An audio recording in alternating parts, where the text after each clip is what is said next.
Vamos a dar unos 2 minuticos adicionales para que las personas se vayan conectando.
Bueno, muy buenas tardes para todos. Sean bienvenidos a la clase abierta del día de hoy, descifrando los monstruos galácticos que sabemos de los núcleos activos. Esta es una actividad que hace parte del ciclo de charlas gratuitas ofrecidas por la Dirección Continua de la Universidad de los Andes en conjunto con diferentes facultades de la universidad. En esta ocasión estamos en conjunto con la Facultad de Ciencias. Con este espacio buscamos ofrecerles nuevas alternativas para que continúen aprendiendo en cualquier momento de su vida. Y bueno, antes de iniciar, queremos contarles que tendremos un espacio para responder sus preguntas. Así que los animamos a que empiecen a escribir sus comentarios y preguntas en el espacio de preguntas y respuestas. Si tal vez nos están acompañando a través de Facebook Live, por favor, escríbanos en el espacio de comentarios. Les recordamos que este evento está siendo grabado. Por lo tanto, a través de correo electrónico les enviaremos el enlace para que puedan volver a verlo. Y bueno, a propósito de esta clase abierta, queremos compartirles que tendremos un curso sobre esta temática. Es el curso Fundamentos en Astronomía Extragaláctica. Este curso se realizará entre el 10 de julio al 26 de julio y tiene una inversión de 680,000 pesos hasta el 25 de junio o de 748,000 hasta el 6 de julio. En este momento tenemos algunos asesores disponibles por si quieren conocer más información del curso que les estamos promocionando y se puedan inscribir. En este momento les estoy compartiendo a través de chat, permítanme un segundito, la información del curso para que se puedan registrar y un asesor los pueda contactar lo más pronto posible. Y bueno, sin más preámbulo, el día de hoy nos acompaña como panelista de este evento la profesora Natalia Osorio Clavijo. Ella es máster en astrofísica de la Universidad Nacional Autónoma de México y actualmente se encuentra realizando el doctorado en la misma institución. Profe Natalia, muy buenas tardes, bienvenida y gracias por aceptar esta invitación. Hola, buenas tardes, muchas gracias por tomarme en cuenta, estoy muy feliz de estar acá. Súper, profe, entonces pues te dejamos para que iniciemos con la charla de hoy. Perfecto.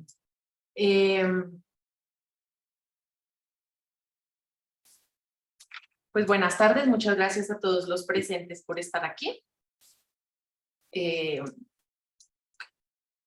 Pues hoy les quiero hablar un poquito, digamos, de lo que es mi rama de especialidad, lo que he venido haciendo los últimos 5 años o 5 años y medio, y es estudiar justamente los núcleos activos de galaxias. Entonces, para empezar, quisiera hablar un poco acerca de los agujeros negros y cuál es nuestro entendimiento de ellos. Entonces, Einstein, con su teoría de la relatividad general, propuso que un agujero negro era una solución a las ecuaciones que él postuló cuando quiso, digamos, hacer la unificación de las teorías de electromagnetismo, de gravedad, y a partir de aquí entonces dijo, ha de haber una región en el espacio-tiempo que sea tan pequeña pero tan masiva que la gravedad que genere hacia otro cuerpo sea tan grande que nada, ni siquiera la luz, que por concepto no tiene masa, sea capaz de escapar de ella. Entonces, una vez estamos, digamos,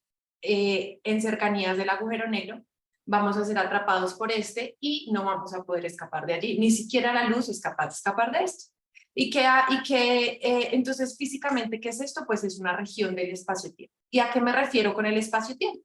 Pues justamente Einstein propuso que todos los cuerpos que tenían masa iban a funcionar como una pelota en una tela e iba a deformar justamente el concepto que tenemos del universo. Y lo deforma de tal manera que el tiempo entra a ser, digamos, parte esencial también de las coordenadas físicas del universo, y entonces vamos a hablar de una cuarta dimensión, por decirlo así, que va a ser el tiempo. Entonces no solamente estamos viendo en 3 direcciones, sino que además hay perturbaciones justamente en cómo se perciben las cosas dependiendo de uno.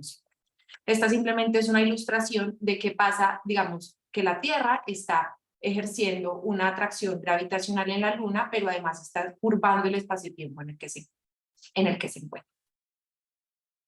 Entonces, ¿qué está sucediendo realmente? Pues por allá a finales de 1600, Isaac Newton postuló la ley de gravitación universal, y esta ley postulaba que todos los cuerpos que tuvieran masa iban a ejercer una fuerza sobre otros cuerpos. Esta es justamente pues como la idea que tenemos de cuando le cayó la manzana a Isaac Newton. Esto es porque la Tierra está ejerciendo, digamos, una atracción gravitacional hacia todos los cuerpos, entonces es apenas natural que las cosas caigan. Entonces, aquí lo que les tengo simplemente es una referencia de una película que se llama Interestelar. Esta película habla justamente pues, de todos estos agujeros negros, agujero de gusano, y justamente la idea detrás de esta película es que un grupo, digamos, de científicos tiene que hacer un viaje hacia otro planeta para evaluar, digamos, cuáles son las posibilidades de vivir en otro planeta, y para ello, entonces, viajan a través de un agujero de gusano. Realmente, Einstein, cuando postuló la teoría de relatividad general, planteó que habían 3 soluciones a estas ecuaciones. Una era el agujero negro, en el que nada puede escapar, ni siquiera la luz. Otra era el agujero blanco, en el que en realidad nada es capaz de ser retenido allí, sino que solamente va a ser expulsión de materia. Y el último era el agujero de gusano. ¿Qué pasa en el agujero de gusano? Yo entro por una región del espacio-tiempo y es como si yo doblara una hoja. Voy a ser capaz de salir en otra región del espacio-tiempo. ¿Esto qué implicaciones tiene? Que yo viajaría. Y esta es, digamos, la idea detrás de esta película. Sin embargo, los agujeros de gusano simplemente son un resultado matemático, y aquí es donde entra en juego, digamos, toda esta parte de tener un pensamiento crítico, un pensamiento científico, y decir, ok, si yo no tengo pruebas observacionales de la matemática, no hay una prueba física y no es, digamos, algo que realmente exista más allá de las matemáticas. Sin embargo, esta ilustración se las traigo porque la inspiración, digamos, de esta imagen promocional de la figura, perdón, de la película, fue inspirada en simulaciones reales de cómo pensamos que luce las cercanías de un agujero negro. Entonces acá les muestro una simulación de la NASA en la que estamos viendo justamente cómo, de acuerdo con todas estas ecuaciones matemáticas, esperamos que pase en cercanías de un agujero. Entonces ya les mencioné que la particularidad, digamos ya hablando de espacio-tiempo, es que todos los objetos van a deformar el universo, van a deformar el espacio-tiempo, y entonces aquí lo que estamos viendo es el agujero negro, que digamos por principio matemático no se ve. El agujero negro no se ve porque cuando nosotros estamos viendo, lo que vemos es cómo la luz se refleja en el objeto y esa luz llega a nuestros ojos. Entonces, si un objeto no refleja luz, como lo es el agujero negro, porque la luz no puede escapar de él, no vamos a ver el agujero. Entonces, por definición, el agujero negro es invisible. Sin embargo, aquí lo que tenemos es material que está muy cerca al agujero negro, que está viajando a velocidades muy altas, son velocidades que llamamos relativistas, y las llamamos relativistas porque están, digamos, dentro de todo este paradigma de la relatividad. Y entonces, algo muy interesante acá es que aunque el material está, digamos, en esta dirección, en la dirección perpendicular a la pantalla, estamos viendo estas figuras de acá, que es como hacia arriba y hacia abajo. Y justamente esto es lo que sucede cuando hay un objeto tan masivo que está deformando lo que decimos espacio-tiempo. Entonces, lo que estamos captando realmente es un disco. A ese disco le llamamos disco de acreción porque es quien alimenta al agujero negro, y entonces vemos algunas características. Por ejemplo, lo que vemos es que no es homogéneo a lo largo, digamos, de toda la figura, sino que hay unos puntos que son más brillantes que otros, y esto se debe, digamos, a que el material está rotando en torno de este agujero negro y hay material que está girando en nuestra dirección y material que está girando en la dirección contraria, que sería la parte más tenue. Y además vemos entonces justamente esta curvatura, que es lo que sucede, lo que veríamos de adelante, aquí arriba, y digamos, desde lo que está detrás del agujero negro aquí abajo. Entonces esto es muy interesante porque las simulaciones nos están dando una idea de cómo se vería en cercanías justamente de estos objetos tan masivos. Y entonces, para ponerlos un poquito en contexto, en realidad manejamos, digamos, 3 regímenes en cuanto a las masas de los agujeros negros. Esta es una imagen ilustrativa. En realidad, hasta la fecha no tenemos, ya vamos a ver un poco más adelante, tanta información observacional de que, digamos, imágenes directas de lo que sucede muy, muy cerca del agujero negro. Entonces, hay 2 o 3 tipos de agujeros negros, creemos. Los primeros son los agujeros negros que llamamos de masa estelar, y estos agujeros negros se dan a causa de la evolución estelar. Es decir, cuando estrellas, digamos, muy masivas, mucho más masivas que el Sol, están evolucionando a lo largo de su ciclo de vida, va a llegar un punto en el que la gravedad va a ser tan fuerte que la estrella, digamos, en sí misma va como a implotar, y entonces vamos a decir que se volvió un agujero negro. También, digamos, hay otros caminos por los que las estrellas se pueden ir, pero entonces cuando una estrella eventualmente termina siendo un agujero negro, va a ser un agujero negro de masa estelar. Luego tenemos los agujeros negros supermasivos, que son, digamos, la clave de la charla del día de hoy. Estos agujeros negros supermasivos se encuentran en el centro de las galaxias y son de gran importancia, digamos, para el entendimiento del universo. Y están también los agujeros negros de masa intermedia, y con estos pasa algo muy curioso, y es que no han sido observados. Realmente las pistas de la existencia de ellos han sido hasta muy poco, y esto se cree que se debe, digamos, a colisiones entre varios agujeros negros de masa estelar, generándome, digamos, como esta distribución un poco continua de masas de agujeros. Y la idea, digamos, entonces, de lo que estamos viendo, las ideas de lo que estamos, a lo que nos referimos con detectar un agujero negro, es que estamos viendo la creación de material en torno a estos. Es más, si yo les estoy diciendo, ¿realmente podemos ver un agujero negro? Pues les acabé de decir, realmente no se pueden ver. Los agujeros negros, digamos, por definición, no se pueden ver, no están emitiendo luz. Pero entonces, ¿qué estamos detectando en la práctica, o a qué nos referimos cuando decimos hubo una detección de un agujero negro? Estamos viendo los efectos gravitacionales, que son todas estas firmas de que hay algo ahí muy masivo que me está generando un disco de acreción, o como lo vamos a ver más adelante, digamos, una influencia en objetos que estén cercanos a esto. Entonces, para ver por qué esto está trascendente, primero tenemos la teoría de relatividad general. La teoría de relatividad general predice la existencia de agujeros negros, pero no fue sino hasta mucho después que ya dijimos, ok, hay evidencia observacional de que puede existir un objeto digamos, de esas características. Y para eso entonces nos vamos a finales del siglo pasado, a inicios de este, y es que un grupo de investigadores en California y de manera independiente también en Europa estuvieron estudiando el centro galáctico. Entonces, el centro galáctico, me refiero al centro de nuestra galaxia, la Vía Láctea.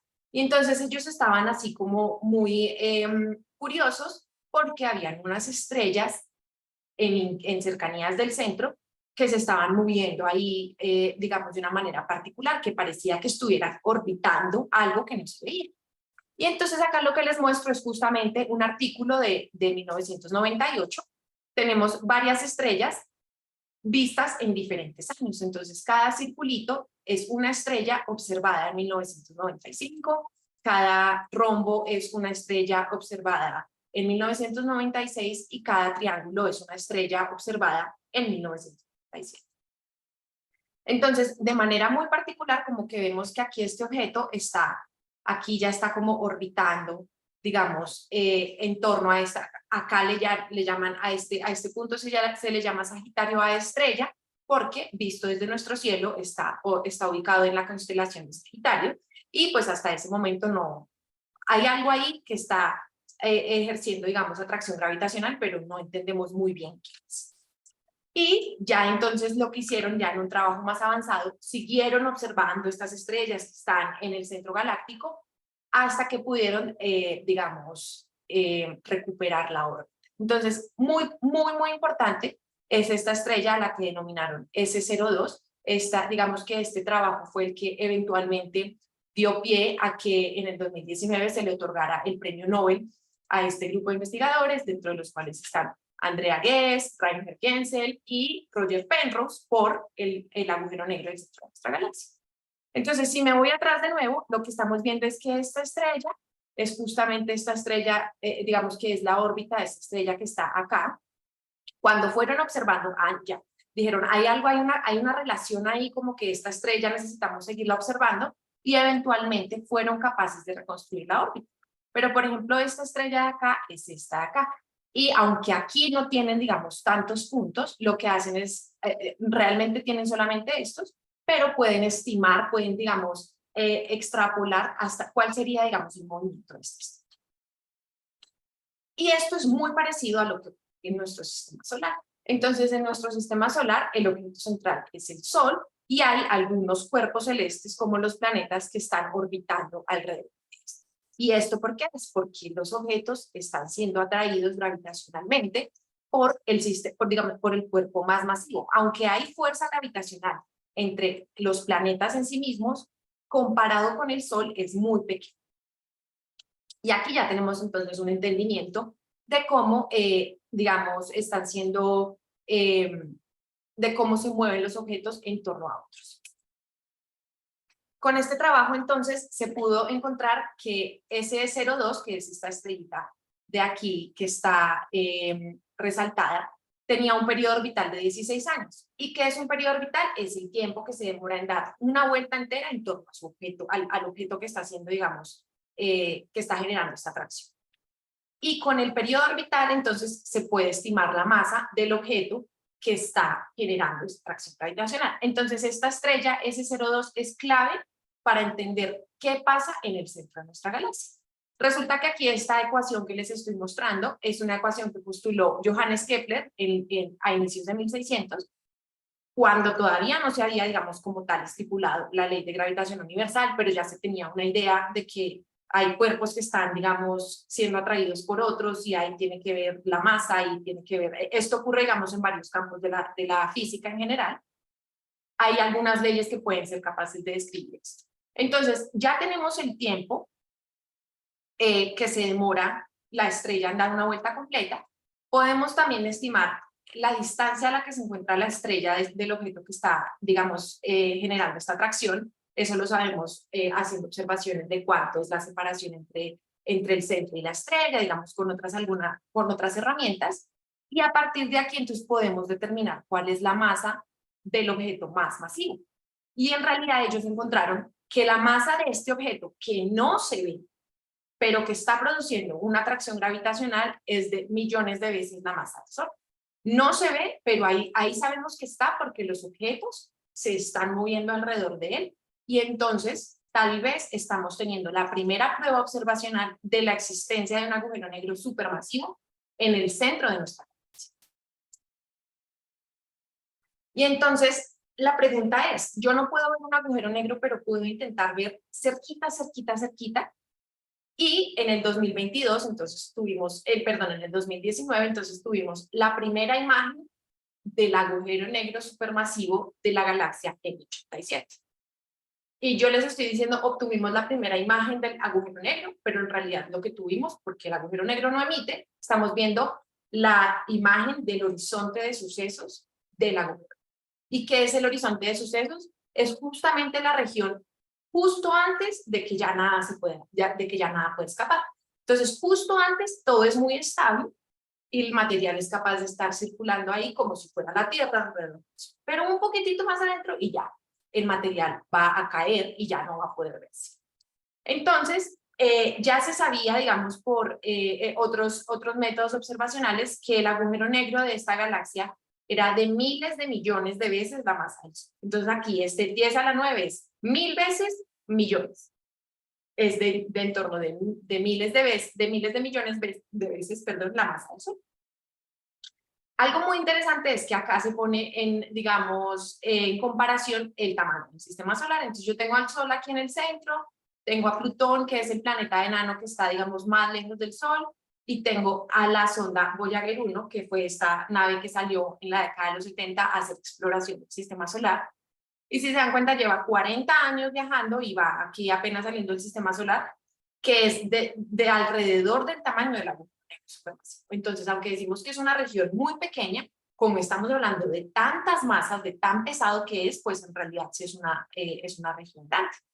Y algo muy importante que nos dejó esta imagen, que fue revolucionaria, que estuvo hablándose mucho de esto en los noticieros, fue, digamos, una revelación, es que justamente las imágenes coincidían con lo que se esperaba a través de simulaciones. O sea, hay una prueba observacional de que las ecuaciones están bien. Esto fue muy importante porque, es decir, ya, ok, lo que estamos encontrando matemáticamente podemos corroborarlo observacionalmente y entonces aquí nos estamos dando cuenta que lo que estamos descubriendo tiene sentido y que podemos seguir haciendo, digamos, predicciones a través de otros métodos cuando no podemos acceder a las observaciones. Entonces acá vemos, claro, el disco de gas que está girando alrededor del agujero negro, hay una parte que se está acercando a nosotros, hay otra que se está alejando, además estamos viéndolo justamente como, no como tal un disco que es, digamos, perpendicular en este caso a nuestra pantalla, sino que lo estamos viendo como, justamente como lo predicen digamos, las ecuaciones. Y luego resulta que en 2022 encontramos, digamos que también pudimos determinar la imagen del horizonte de sucesos de nuestra propia galaxia, de la Vía Láctea. Ya, entonces ya estimábamos que la masa del agujero negro era de millones de veces la masa del Sol, y acá entonces si ustedes se pueden dar cuenta como que la imagen no es tan bonita, digamos que tiene como ciertas características. Pues esto es un problema porque estamos tan cerca del agujero negro de nuestra propia galaxia que las fluctuaciones o las variaciones en el material que está digamos, girando alrededor del agujero negro van a hacer más difícil poder tener una imagen clara. Y uno se pregunta, digamos, es algo natural, ¿por qué tenemos que irnos hasta otra galaxia a observar el agujero negro de otra galaxia si tenemos a la nuestra pues aquí? Realmente, aunque esta galaxia está lejos, es mucho más masivo su agujero negro, entonces eso de cierta manera compensa esta cuestión, digamos, de tomar las imágenes, pero además, como les menciono, pues ahí, digamos que es más difícil porque está cambiando muy rápidamente lo que está sucediendo. Entonces, mi M87 es 1000 veces más masiva que el agujero negro de la Vía Láctea, y por la cercanía hay más variación y esto hace más difícil obtener una imagen. ¿Qué quiero decir con esto?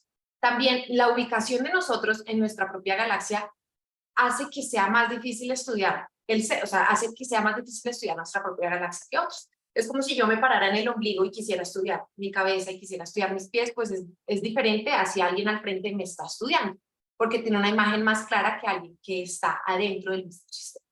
Entonces, de pronto algunos de ustedes han tenido la fortuna de ver lo que llamamos la Vía Láctea en el cielo, y cuando uno se va, digamos, a un lugar que sea oscuro, donde no haya contaminación lumínica, puede ver una gran mancha oscura en el cielo, parece una nube, pero esa nube no se está moviendo, entonces ese es el brazo de la Vía Láctea que estamos viendo, a eso llamamos Vía Láctea cuando la vemos en la noche, y obviamente esta es una imagen pues con muchísima más larga exposición, o sea, es una cámara que se deja ahí observando, recolectando luz, y eventualmente pues voy a poder ver algo tan maravilloso. Esto, sin embargo, hace que sea más difícil ver hacia el centro galáctico. Entonces, aquí les muestro, digamos, una imagen de cómo creemos que luce nuestra galaxia. Nosotros no podemos corroborar, por lo mismo que les dije, cómo es la forma exacta de nuestra galaxia, pero podemos hacernos una idea, digamos, dependiendo de cómo están distribuidas las estrellas, cómo está distribuido el polvo en la galaxia, podemos, digamos, hacer como una extrapolación y decir, bueno, lo que ocurre aquí es posible que ocurra allá. Entonces acá les muestro dónde estamos nosotros. Estamos como en cercanías de un brazo espiral y entonces para poder ver hacia el centro tendríamos que atravesar toda esta línea material, o sea, es muchísimo lo que tenemos que atravesar, hay mucho oscurecimiento por el polvo, hay también otros factores que están haciendo más difícil la situación y entonces acceder al centro ha sido muy complejo, de hecho nosotros en realidad no podemos tener estimaciones tan certeras de qué ocurre ahora, sí que llamémoslo al otro lado de la galaxia. Sin embargo, hay características que hacen pensar que esta galaxia es como otras. De esto vamos a hablar, por supuesto, más a fondo en el curso. Vamos a hablar de qué tipos de galaxias hay, qué características tienen estas galaxias, cómo se diferencian unas de las otras. Y entonces eso nos lleva a pensar que tal vez nuestra galaxia, o sea, en la que residimos, aquí en este puntito, pues no es tan específica, no es tan particular y puede compartir características con otras galaxias. ¿Cómo se hizo, digamos, esta imagen? ¿Qué técnicas se utilizan?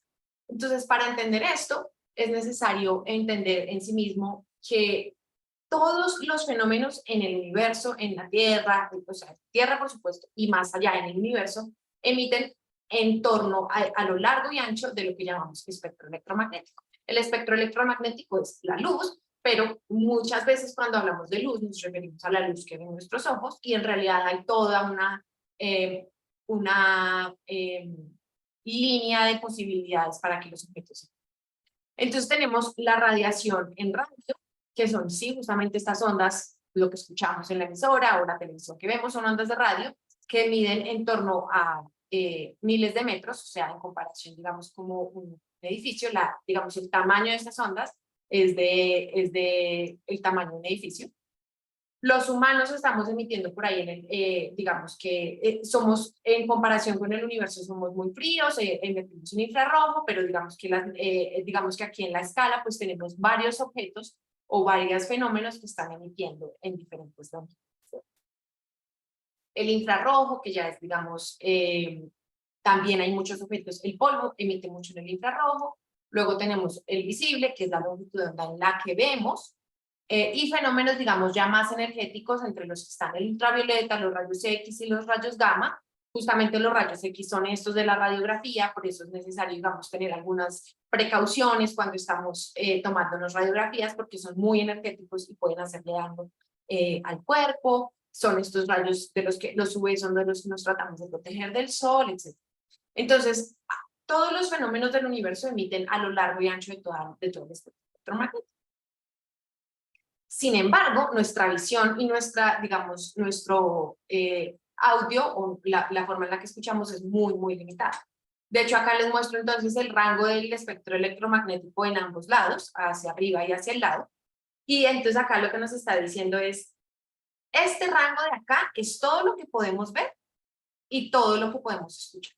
En comparación con el resto del espectro electromagnético es nada.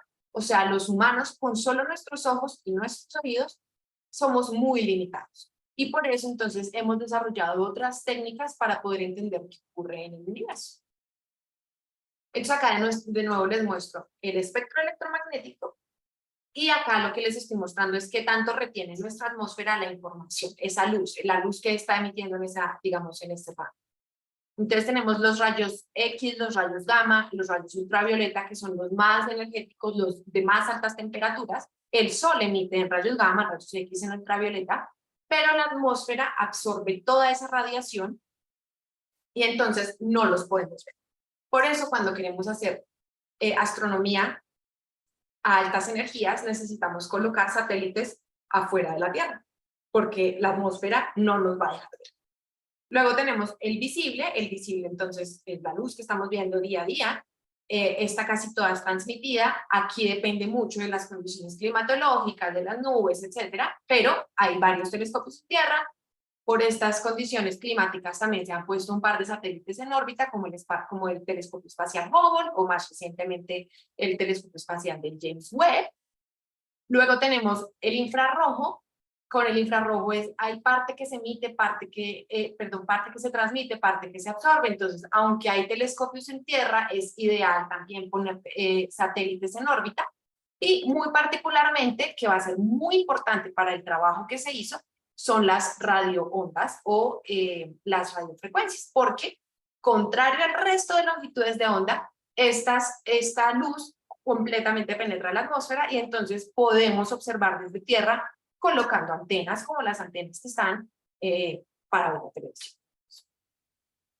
Entonces acá les muestro justamente, está el telescopio submilimétrico, el radiotelescopio submilimétrico que está en Puebla, en México. Ustedes ven, es una sola antena, es la antena, digamos, se llama antena sola o de un solo plato, más grande del mundo en radiotelescopios. Y luego está el interferómetro de ALMA, que está en el desierto del Atacama, en Chile. Y acá, entonces, a diferencia, hay varias antenas. Y a esta configuración, digamos, cuando hay más de una antena que está puesta en un lugar para un mismo propósito, se le llama radiointerferómetro. Hay interferómetros también, digamos, en el óptico, pero es muchísimo mejor en el radio, justamente porque la atmósfera deja pasar por la radiación. Y muy rápidamente, ¿qué es la radiointerferometría? Entonces, yo tengo a mi objeto en el cielo y tengo mis dos antenas puestas, o en el número de antenas, eso va a tener ciertas particularidades. Y entonces yo veo que la emisión va a llegar antes a esta antena que a esta. Pero yo sé cuál es la diferencia o cuál es la distancia entre estas dos antenas y entonces sé cuál es, digamos, el retraso que voy a tener en la emisión o en la recepción más bien de la onda en esta segunda antena. Y yo eso puedo entonces después, digamos, procesarlo con un montón de ingeniería que hay detrás y puedo de alguna forma como cruzar las imágenes y obtener finalmente una misma imagen. Y acá es lo que les trato de mostrar muy rápidamente. Entonces, si yo tengo dos antenas, digamos que en conjunto va a ser más difícil estar observando cosas, pero a medida que yo voy, digamos, poniendo más y más y más antenas, entonces voy a ser capaz de estar distinguiendo posibles fuentes, como en este caso. Hasta, por ejemplo, el telescopio de ALMA, que tiene varias antenas, se pueden colocar a diferentes distancias la una de la otra, etcétera. Y entonces voy a ser capaz de obtener mejores imágenes. Y además de esto, si yo digamos que hago uso de que la Tierra está rotando, entonces también voy a poder usar esta técnica para tener mejores imágenes. Y además, si yo entonces, en vez de tomar imágenes a una sola longitud de onda en un campo muy específico, uso, digamos, más información, o sea, observar en diferentes, llamamos, frecuencias en radioastronomía, entonces voy a poder tener mucho mejores imágenes. ¿Y yo por qué les estoy contando todo esto? Realmente, la imagen de los agujeros negros supermasivos, tanto en el 87 como en la Vía Láctea, hizo uso de lo que se conoce como el telescopio del horizonte de eventos.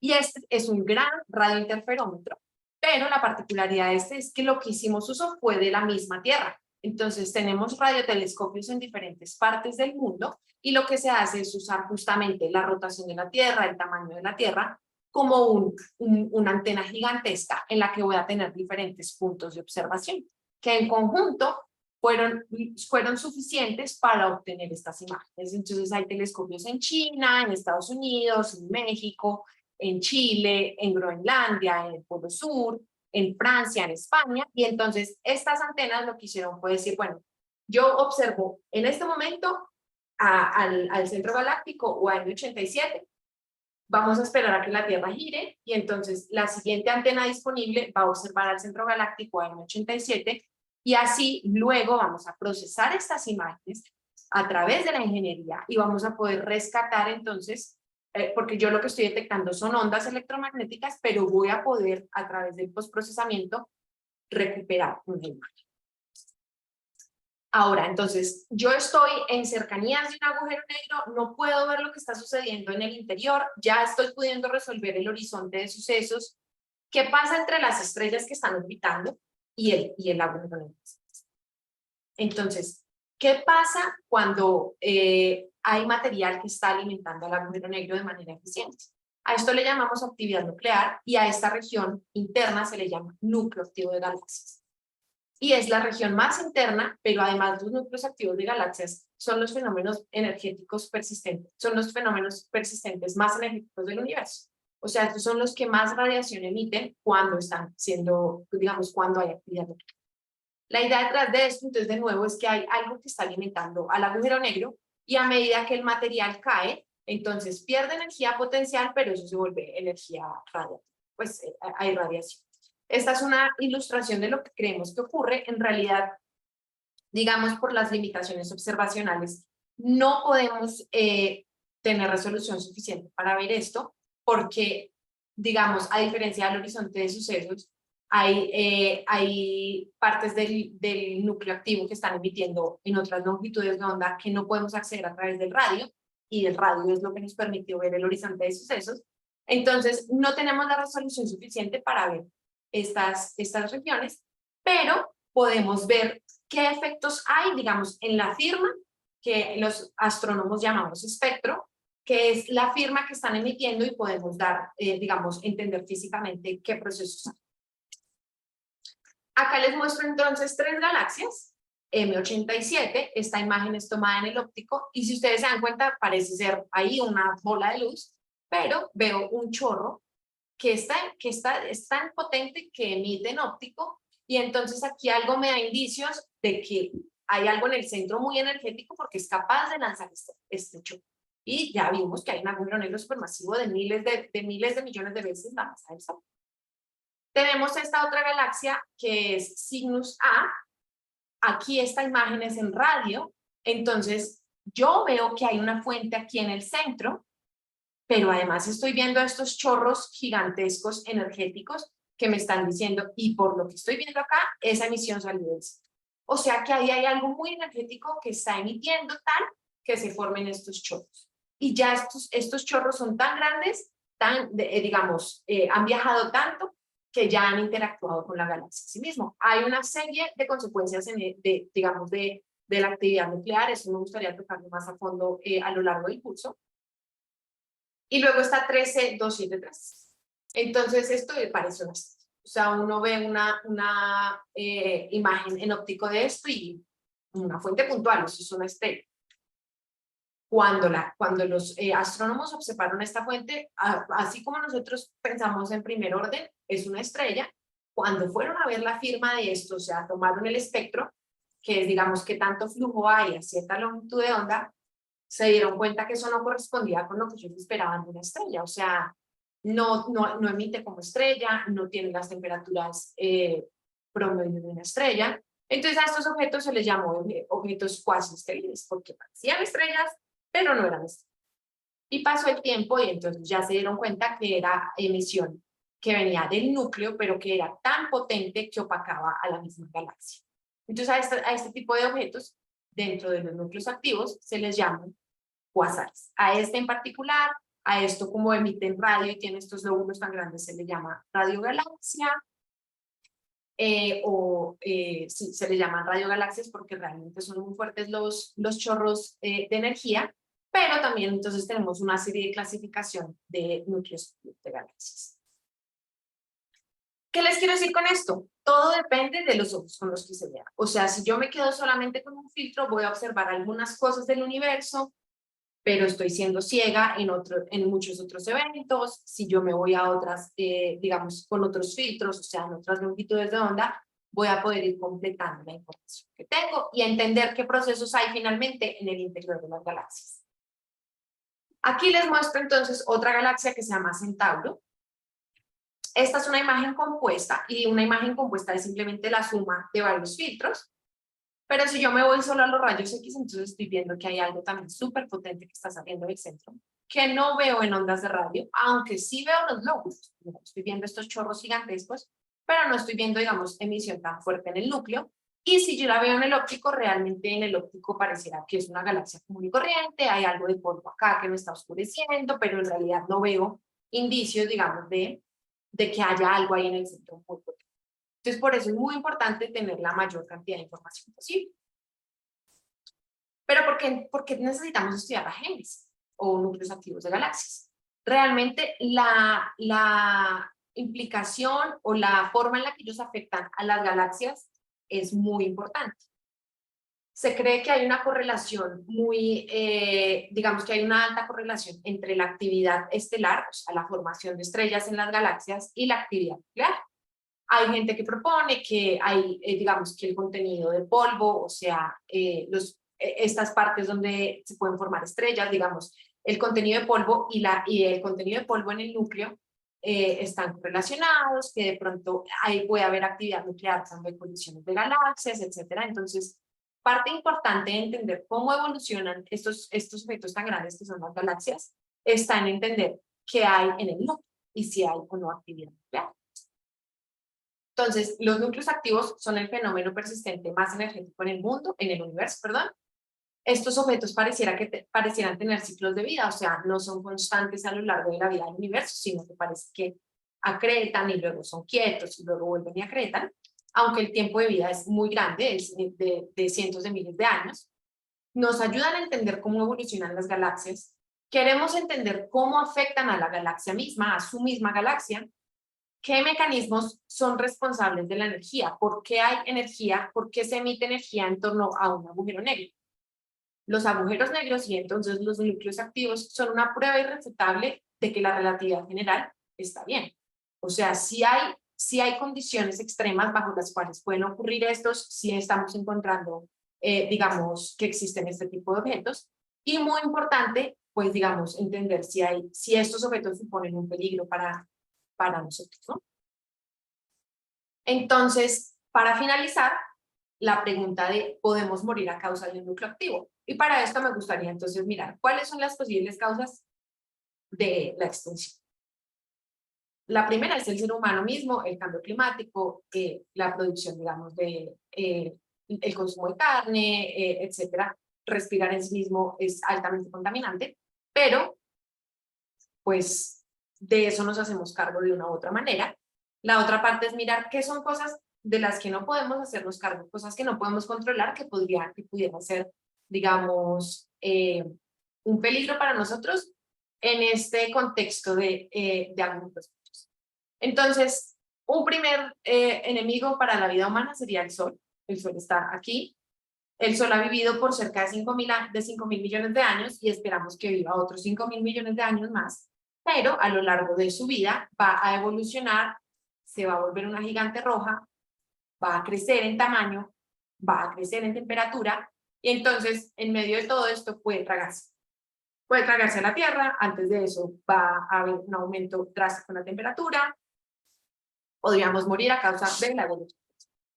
Sin embargo, pues esto va a ocurrir en 4.500 millones de años. El segundo posible enemigo son explosiones de estrellas masivas o explosiones de supernova, y esto es de nuevo porque va a calentar el medio, va a calentar, digamos, las inmediaciones del sistema solar, y esto podría incrementar la temperatura de la Tierra, siendo un lugar inhabitable. Sin embargo, en torno a digamos, a este fenómeno, la realidad es que en el universo la ocurrencia de una supernova es muy poca, y además para que pudiera afectar tendría que estar cerca, pero todas las estrellas que van eventualmente a explotar como supernovas están a una distancia muy alta, a más de 30 años luz, y esto entonces no va en realidad a suponer un peligro para nosotros porque debido a la distancia no va a calentar nuestra luz. Otro enemigo posible es la colisión de nuestra galaxia con Andrómeda. Esta es una ilustración de nuevo, en realidad esto no es lo que se observa. Andrómeda es una galaxia que está muy cerca de nosotros, y se ha visto que hay interacción de galaxias también, que queremos hablar de esto en el curso. Entonces, ¿qué pasa cuando hay dos galaxias que están ahí como gravitacionalmente ligadas, que comparten material, van a chocar? ¿Qué pasa si chocan? Entonces, realmente la colisión de la Vía Láctea con Andrómeda podría ser un desencadenante de actividad nuclear en el núcleo de nuestra galaxia. O sea, de la Vía Láctea, eso podría desencadenar que hubiera actividad nuclear suficiente, como vieron en la imagen de Cygnus A, del cisne, los chorros gigantes de material que están a largas escalas. Eso podría subir la temperatura de nuestra atmósfera pero la realidad es que esto va a ocurrir en muchos millones de años y muy posiblemente la humanidad va a terminar mucho antes que eso. Y con eso me gustaría cerrar. Muchísimas gracias. Profe, gracias a ti. Sin embargo, tenemos algunas preguntas que nos llegaron Sí, a claro. través de preguntas y respuestas. Entonces, si quieres, te las ayudo a leer, si te parece. Sí, sí, gracias. Listo. Entonces, ¿un agujero puede morir? He escuchado algo sobre radiación de Hawking, pero no tengo mucha información al respecto. Sí, bueno, realmente eso es, digamos que Stephen Hawking, que fue también un astrofísico teórico muy famoso que estuvo estudiando a lo largo de su vida, pues agujeros negros, hablaba justamente de lo que sucedería, o sea, técnicamente un agujero negro sí puede morir, si ya no hay si no hay material que esté alimentándolo, pues ya hasta ahí llega, ¿no? No va a perder material, o sea, no va a perder su masa. A lo que decimos que es como que muera es que ya no va a haber nada, ningún indicio gravitacional de que exista ahí porque ya no hay nada más que lo alimente, ¿no? Yo no soy muy experta en esta parte de la radiación de Hawking porque esto corresponde, digamos, a cosas teóricas y yo me dedico más como a hacer observaciones justamente de esos agujeros negros supermasivos. Pero sí, básicamente, digamos, a la respuesta de puede morir, más bien es que ya no va a seguir acretando material y entonces a esto, pues, no va a haber eyección de energía porque no hay nada que lo esté alimentando.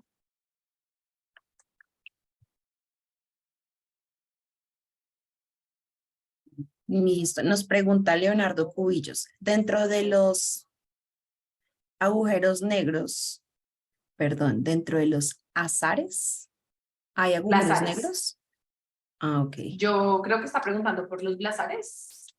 En realidad los blazares son un tipo de núcleo activo. Cuando yo les muestro, digamos, esta imagen, que les digo que es una radiogalaxia, hay, dependiendo, todo, o sea, digamos que observacionalmente todo depende de la configuración de las cosas, del filtro, etc. Entonces hay galaxias que tienen un núcleo activo, que tiene un jet, o sea, estos eyecciones tan grandes, pero ese jet está mirando hacia nosotros.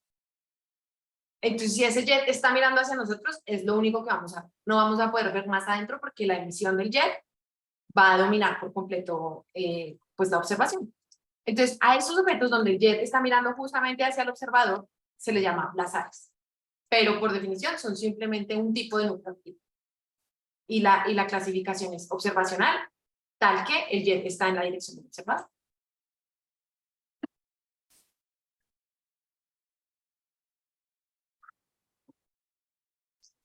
Por aquí Jaime Muñoz nos escribe, para observar hacia el centro se usaba banda infrarroja por ese motivo. Bueno, es como más un comentario que una pregunta.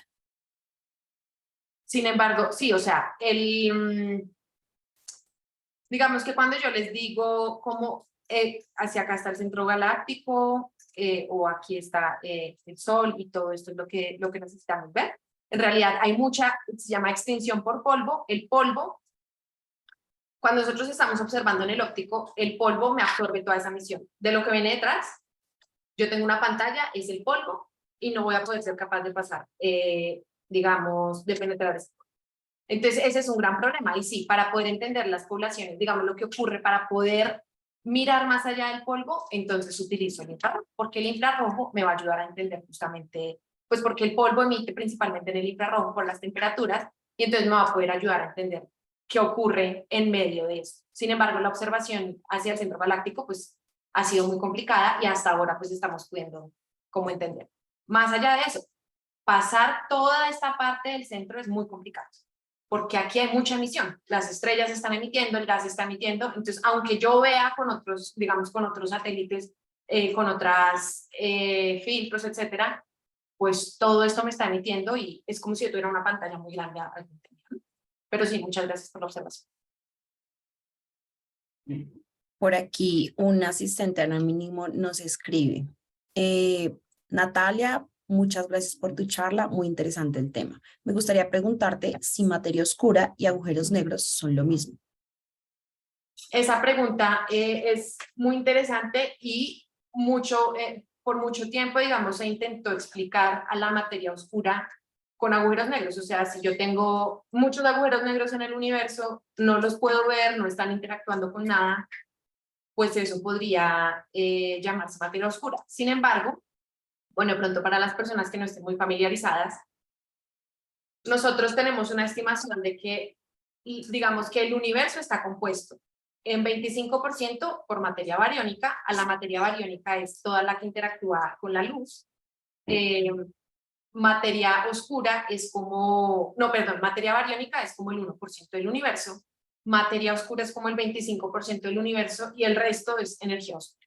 Entonces, la materia oscura es algo que está ahí, interactúa gravitacionalmente, porque las galaxias tienen, digamos, algunas características. La masa, cuando uno está haciendo cálculos, digamos, de la masa de las galaxias, se da cuenta que no corresponde con la masa lumínica, o sea, con la masa de luz que estamos detectando, y entonces ahí fue que se postuló la existencia de la materia oscura, y de la energía oscura sí que tenemos menos idea. Pero realmente la masa, digamos que no hay una cantidad razonable de agujeros negros que pudieran compensar el porcentaje de materia oscura que se espera en el universo. Entonces, digamos que esa idea, pues, aunque no es del todo descartada, no es la más plausible para la materia oscura. Bueno, seguimos con las preguntas. Aquí nos escriben, ¿por qué estudiar los agujeros negros es importante para entender la evolución del universo? Bueno, pues eso era un poco de lo que les hablaba. Claramente esto vamos a profundizarlo mucho más a lo largo del curso porque el tiempo aquí es muy limitado y es muy interesante. Lo que creemos es que la actividad nuclear, digamos, debido a estos chorros, calientan el medio, pueden interactuar justamente con las galaxias y hay unas condiciones muy específicas para que pueda haber formación de estrellas. Y entonces cuando hay actividad nuclear, se calienta el medio y entonces estas condiciones se ven afectadas y entonces puede interrumpir la formación estelar. Pero hay otra parte de gente que dice, no, es que más bien activa la formación estelar y la formación y la actividad nuclear, perdón, están correlacionadas en el sentido que una va a impulsar a la otra. Entonces, hay varios tipos de galaxias. Por ejemplo, esta que yo les muestro acá es muy diferente a la Vía Láctea, que es esta. Si se dan cuenta, la otra solamente era como una bola brillante, esta tiene más estructura. Entonces hay diferentes tipos de galaxias y entender si son el mismo tipo de galaxia, pero hay una evolución ahí, o si una tiene, o si son objetos completamente diferentes, es importante para entender la evolución del universo y ahí entra en juego pues los agujeros negros supermasivos que afectan al medio circundante.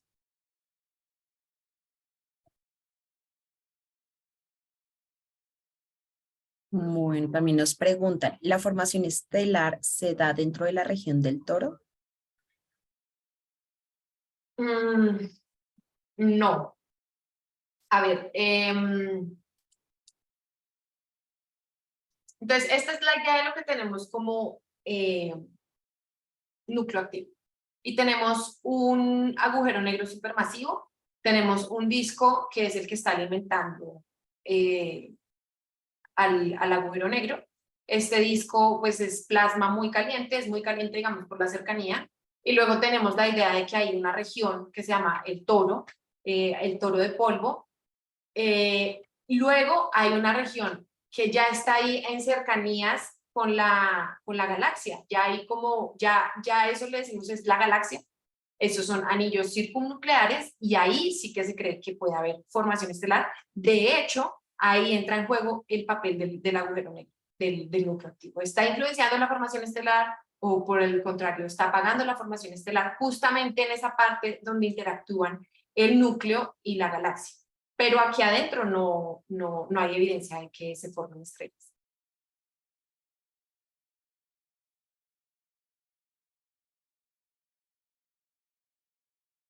Bueno, por aquí nos preguntan también, ¿nuestra galaxia podría caer en un agujero negro? ¿Y cómo afectaría la masa de la galaxia a la gravedad?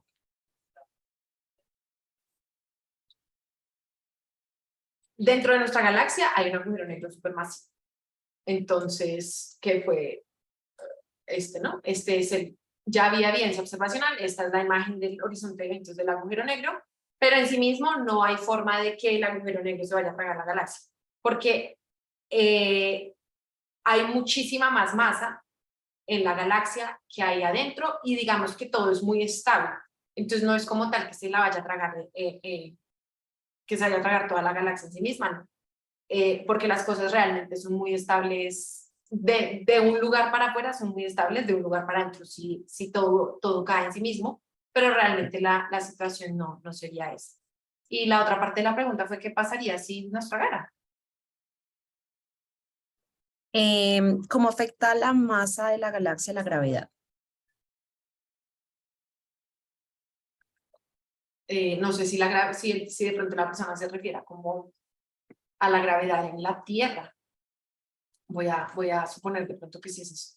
Bueno, realmente no tengo aquí la ecuación de gravitacional, pero digamos que está regida por las masas de los objetos y la distancia al cuadrado, pero la distancia va en el divisor. Entonces, aunque en conjunto la masa de la galaxia es más grande, digamos que es más grande, nuestro mayor contribuyente de la gravedad es la misma Tierra, ¿no? Por eso estamos ligados gravitacionalmente a la Tierra. Y la Tierra está ligada gravitacionalmente al Sol, porque es el objeto masivo que más produce, digamos, atracción gravitacional. Entonces no es como que la Tierra vaya dirigida hacia el agujero negro de la galaxia, no, porque está muy lejos, ya es casi imperceptible.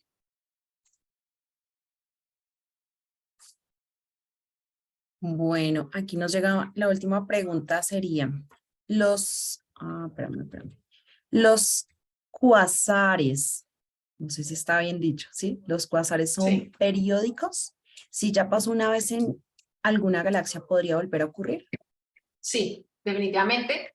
Justamente es cómo están relacionados la galaxia con el núcleo activo.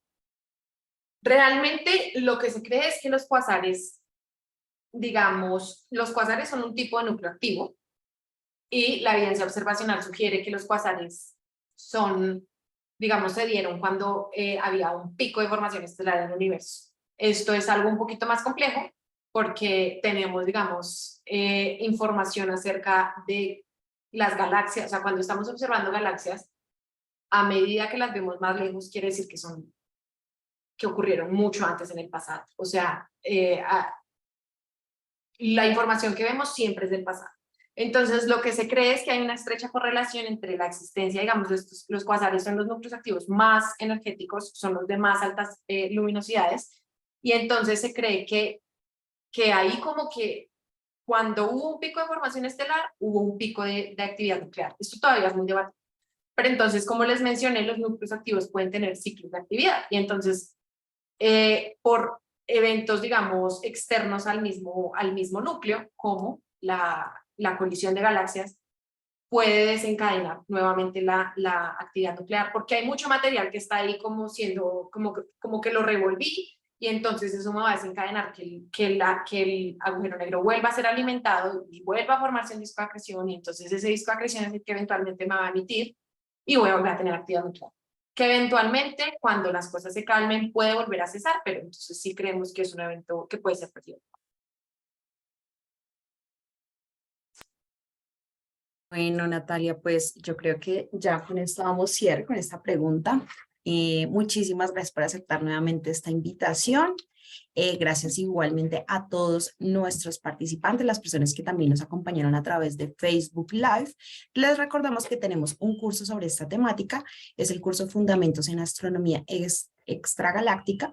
En este momento tenemos algunos asesores disponibles por si quieren conocer más información del curso que estamos promocionando y se puedan inscribir. A través del chat les hemos estado compartiendo el formulario para que pues dejen sus datos o también pues se pueden registrar en la página web del curso y un asesor los estará contactando en breve. De la misma forma, los invitamos a participar en nuestras próximas clases abiertas gratuitas. tendremos una de programación en Unity de la Facultad de Ciencias el miércoles 9 de agosto. Y si lo dibujo, cómo pensar mejor gracias al pensamiento visual. Esto hace parte de la Facultad de Educación. Y se realizará el 26 de agosto. Esta será una actividad presencial en la universidad de 10 a 11:30 de la mañana. Los invitamos a que pues se inscriban. Les estamos compartiendo en este momento a través de chat los links de inscripción. Un link también donde podrán conocer toda la oferta de próximas clases abiertas y gratuitas y contenidos digitales que está liderando la universidad en estos momentos. Por otro lado, a través de correo electrónico les compartiremos una encuesta muy corta en la que podrán contarnos cómo les fue en esta actividad. Y bueno, pues muchas gracias a todos por su participación, gracias a los asistentes que nos acompañaron a través de nuestro Facebook Live. Esperamos que esta actividad haya sido muy provechosa para cada uno de ustedes y pues que nos sigan acompañando en el resto de actividades programadas. Les deseamos a todos que tengan un muy feliz resto de tarde o noche, que estén muy bien y pues nuevamente, profe Natalia, muchas gracias. Nos vemos en una próxima. Muchas gracias a ustedes, que estén bien.